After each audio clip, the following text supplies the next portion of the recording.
fee, small fee. Yeah. But you don't want the same last name? Well, no, because they can, oh, this is a family member. We now have you. Yeah. Question on Yeah. the trust, what if there's So you might have a sister that's married, has a different last name. Sister out of state. Lives out of state. Yeah, there you go. So yeah, business and blood maybe not be a good mixture. Now you don't get hung up if you don't like. I don't have anyone out of state. I can't do this. No, forget it. Just do it yourself. Or hire some bum off the street, give him $20. Say, hey man, can I have your signature right here? And then have him he can then resign as a trustee as well. So he's on public record and he's off public record. that was my recommendation when the guy gave it to me the first time. He goes, I always find some guy down on his luck, give him $20 to sign his name, and that's it. Good luck trying to find that guy. Yeah, go ahead, Gary.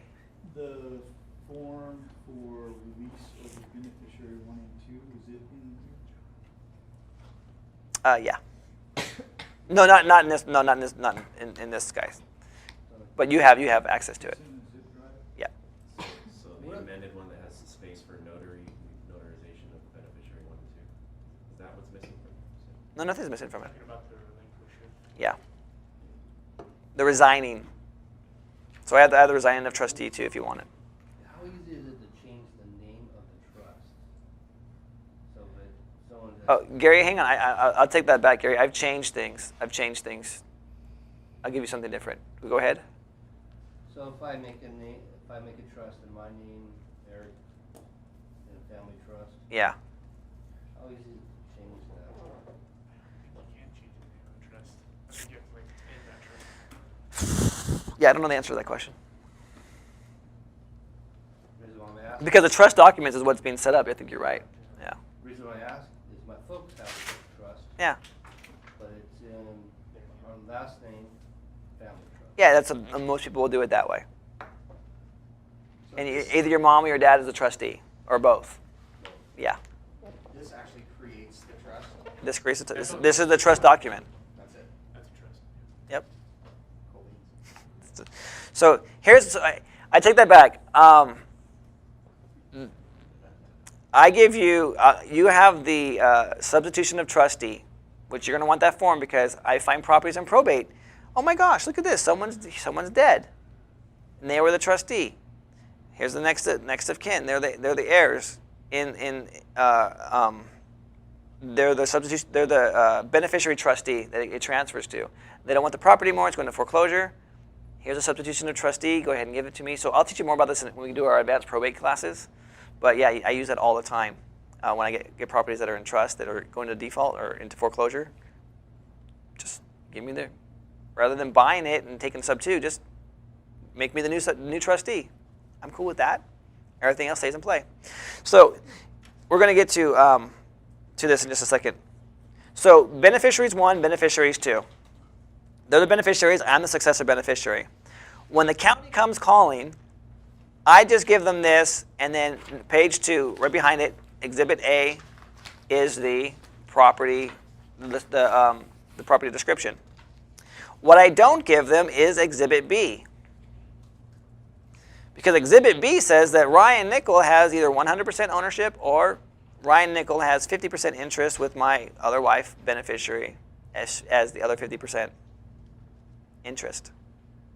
So in the trust itself, which it says that when you actually read it, it talks about that there is an exhibit that allows for successor trustees and who actually is owning who's a controlling interest in this trust.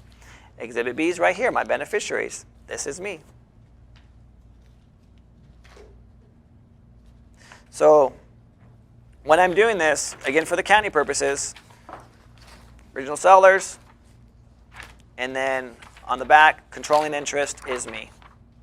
And that's notarized. Nope. The only thing that's notarized is right here, is that the establishment of the trust is notarized from the original beneficiaries. Who owns the property? Whose name is being granted into the trust. So the only people that can notarize this is going to be the ones that own the property because they're granting it. And you just bring this page. To my signings, yeah. The only place your name is on Exhibit B. Yep. No, on that page as well. I'm a successor beneficiary. Second, you're the second. Yeah. The first one would be the seller, original seller, and then you would be the second, and then you would have another form relinquishing the seller.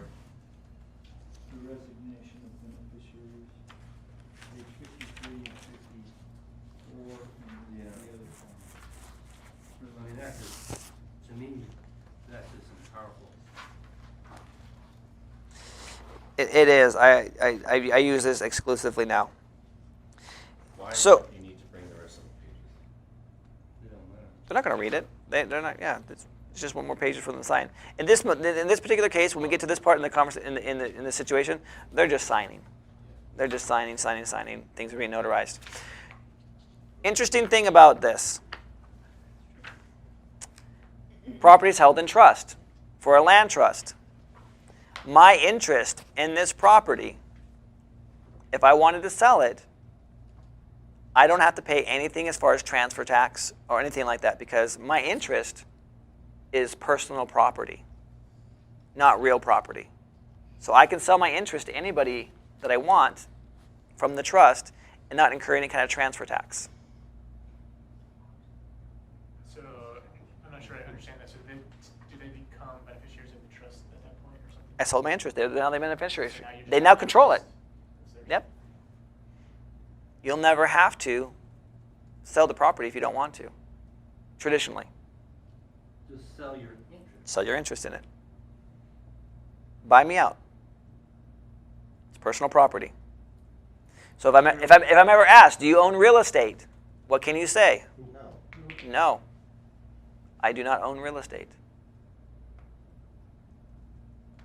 See the power in having this land trust? Owner, but you are the beneficiary. I control it, but I don't own it. What did Rockefeller say? Own nothing, control everything. If you want an extra layer of protection, beneficiary now becomes your LLC.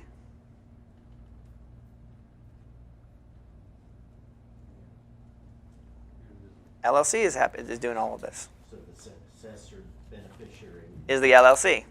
Now you're completely out of everything. So when you go to sell it, the advantage tax-wise is that they don't have to pay a transfer tax, or you don't have to pay a transfer tax. If I wanted to just put the person in the trust and say, hey, after the contract for deed is over, it's like, look, you want to pay taxes on it, or we can just go ahead and, for $1, transfer you into the trust, and you can appoint a new trustee. And the thing is, what I think is so neat about that is you're just selling your interest, In your interest, yep. and from that you don't incur any taxes. That's right. And what if you do pass away at that point? What if you don't have heirs, let's say? How do you make sure that the new buyer is taken care of? What if you're dead? We're both dead. I'll go for it. All right. So, well, that's not a what if for me because I have kids that are my successor beneficiaries as well. He's got 5 right now. Yeah. Put your dad, put somebody. Give it to your dog. He still got a couple more to get a baseball team. Yeah. As what? As on my will or on my? Successor beneficiary. I was kidding about your dog. I mean, your dog's cool and all, but I wouldn't give it. Your dog can't do anything. You all know that story, right? The lady that died with $36 million and gave it to her Pomeranian? Yeah. No. Yeah. And now there's somebody taking care of the dog. That's right. Someone goes, I will take care of this dog. This dog is now going on tours all over the world. Yeah, the dog loves Europe. We're there every weekend. That's right, man. Replaced with another living Pomeranian. Yeah. Just like Identical, man. Yeah. Genetic. Yeah, that's right. Yeah. So, Yeah, dude. Yeah. so can we go over this just on a high level real fast? Yeah, of course. Yeah, man. So, Oh. Yeah. So we're gonna have a land trust, Uh-huh. beneficiaries, and we're gonna put our LLC as a successor beneficiaries. Yes, you can do that. Yes. And then your name. You're nowhere. The You're LLC nowhere. is never gonna show up because they're gonna look at the beneficiary's name first. Yep. County or whatever. That's right. Awesome. Awesome. Cool. Yeah, So when you I show, like that.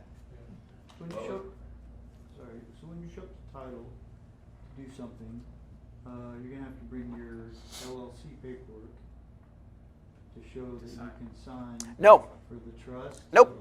How does it all work? The trustee is the person that signs.